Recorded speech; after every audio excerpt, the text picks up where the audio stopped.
Hello students, मेरा नाम है आशीष कपूर और मेरे चैनल का नाम है फिजिक्स बाय आशीष कपूर। अगर सब्सक्राइब नहीं किया तो कर लें।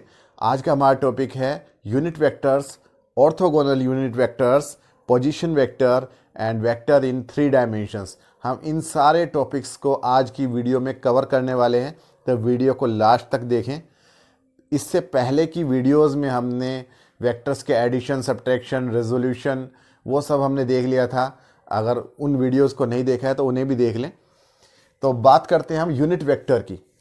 आपको पता है कि अगर आपके पास में कोई एक वेक्टर है, वेक्टर ए, तो इसका यूनिट वेक्टर क्या होगा? इसी वेक्टर ए की डायरेक्शन में 1 सेंटीमीटर या यूनिट लेंथ का जो वेक्टर होगा उसी को हम बोलेंगे यूनिट वेक्टर।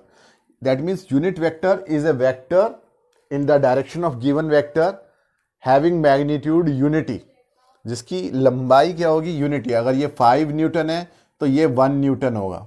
डायरेक्शन दोनों की सेम रहेगी।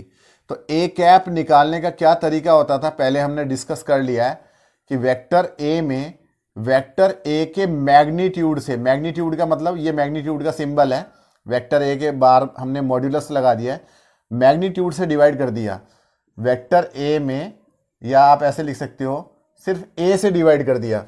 जैसे कि अगर ये वेक्टर ए का मतलब क्या है, जैसे अगर हम लिख रहे हैं 5 न्यूटन का ये फोर्स है और नॉर्थ ईस्ट डायरेक्शन है, तो अगर हम इसमें 5 से डिवाइड कर दें, मैग्नीट्यूड क्या हो जाएगा?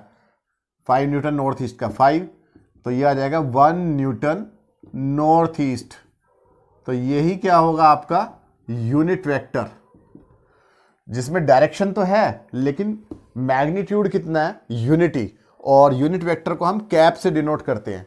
तो इसी तरीके से अगर आपके पास में एक्स एक्सिस है, वाई एक्सिस है और जेड एक्सिस है, आपको पता है तीनों एक्सिस एक दूसरे के परपेंडिकुलर होती हैं, तो इनका अपना एक यूनिट वेक्टर होता है।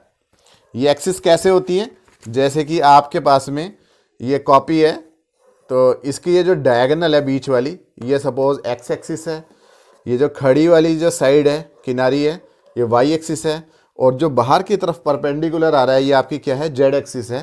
तो एक्स, वाई और जेड एक्सिस की तरफ जो यूनिट वेक्टर्स होते हैं उन्हें हम I cap, J cap and K cap से डिनोट करते हैं।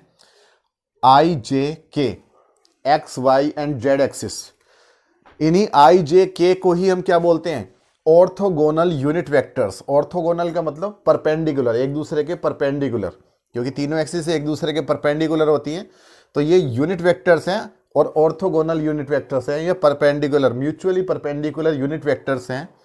इन्हें हम बेस वेक्टर्स भी कहते हैं। आई cap, J cap and K cap को बेस वेक्टर्स क्यों कहते हैं? क्योंकि इन्हीं से हम बाकी सारे वेक्टर्स को डिनोट कर सकते हैं।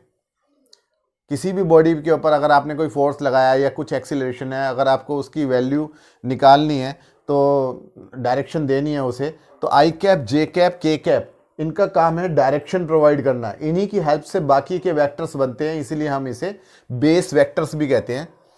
फॉर एग्जाम्पल, हमें पोजीशन वेक्टर देखना है, इसीलिए हमने ये सारे टॉपिक्स इकट्ठे कवर किए हैं, क्योंकि ये सब एक दूसरे से रिलेटेड है, अलग अलग वीडियोस नहीं बना रहे हम।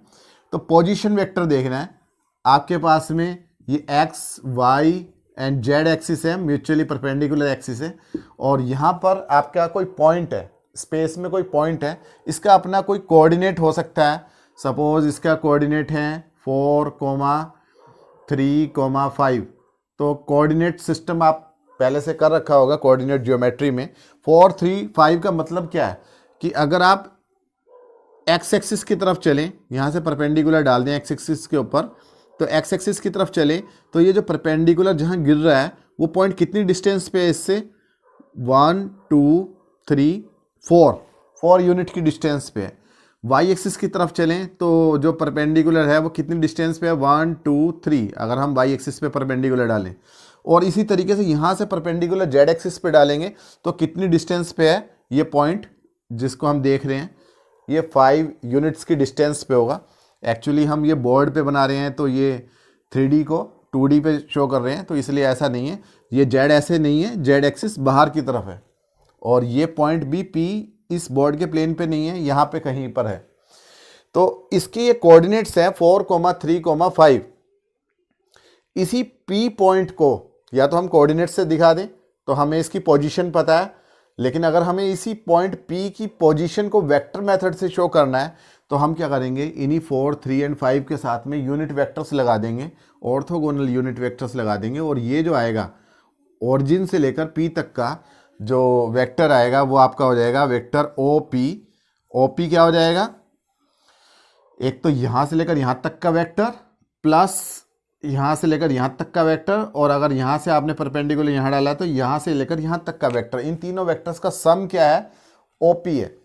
तो इसे हम लिख सकते हैं 4 इस क्वेश्चन के हिसाब से I cap plus 3 J cap plus 5 K cap.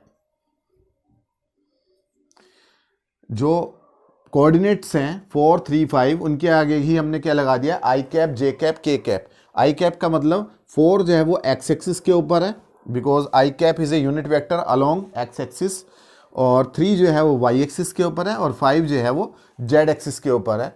इसी तरीके से यहाँ पे जरूरी नहीं है पॉजिटिव ही हो कोऑर्डिनेट्स, आपको पता है नेगेटिव भी हो सकते हैं।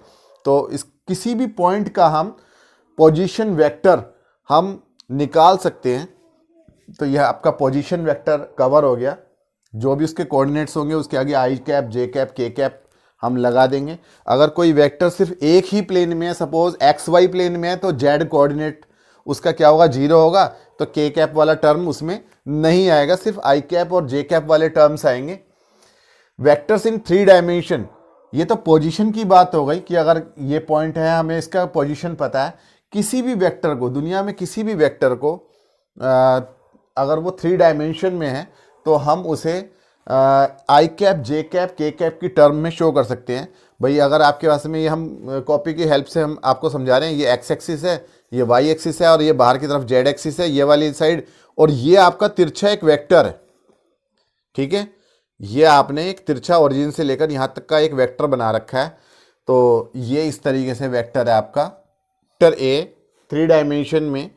तो ये जो पूरा वेक्टर है इसे हम इसकी टिप से एक्स वाई और जेड एक्सिस, एक्स वाई और जेड एक्सिस पे हम परपेंडिकुलर डालेंगे।